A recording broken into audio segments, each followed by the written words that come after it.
मौरल्लोहितेन मित्रगुंसौ व्रत्येन रुद्रन्दौर्वृत्येनेन्द्रं प्रक्रीडेन मरुतो बलेन साध्यान् प्रमुदा भवस्य कण्ड्यघोर्ष्यान्तः पार्श्वं महादेवस्य चक्रचर्वस्य वनिष्ठुः पशुपतेः पुरी ददा लोमभ्यः स्वाहा त्वचे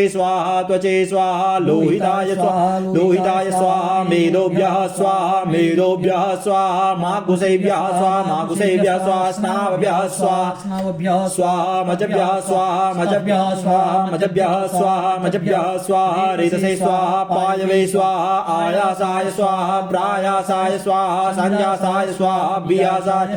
उद्यासाय स्वाहा शुचे स्वाहा शोचते स्वाहा शोचमानाय स्वाहा शोकाय स्वाहा तपसे स्वाहा तप्यते स्वाहा तप्यमानाय स्वाहा तप्ताय स्वाहा धर्माय स्वाहा निकृत्यै स्वाहा प्रायश्चित्तै स्वाहा वेगजाय स्वाहा जमाय स्वाहा अंतकाय स्वाहा मृत्यवे स्वाहा ब्रह्मणे स्वाहा ब्रह्मत्यायै स्वाहा विश्वेभ्यो देवेभ्यः स्वाहा द्यावा पृथिवीभ्यागु स्वाहा ओम माब्बाजष्टमे प्रसवष्टमे प्रजदिष्टमे प्रसिद्धिष्टमे धीतिष्टमे क्रतुष्टमे स्वरष्टमे श्लोकष्टमे श्रवष्टमे श्रुतिष्टमे ज्योतिष्टमे स्वष्टमे जने नकलबान्धम् प्राणष्टमे मानष्टमे व्यानष्टमे सुष्टमे चित्ताञ्जमाधीतञ्जमे वाक्चमे मनुष्टमे चक्षुष्टमे श्रोत्राञ्जमे दक्षष्टमे बलाञ्जमे जने नकलबान्धम् ज्येष्ठञ्चमाधिपत्यञ्चमे मन्युषमे वामशमे मशमेर्वशमे जेमाचमे महिमाचमे बरिमाचमे प्रधिमाचमे बर्गिमाचमे द्राघिमाचमे वृद्धाञ्चमे वृद्धिचमे जने नकलबान्धम् सत्यञ्चमे सदाचमे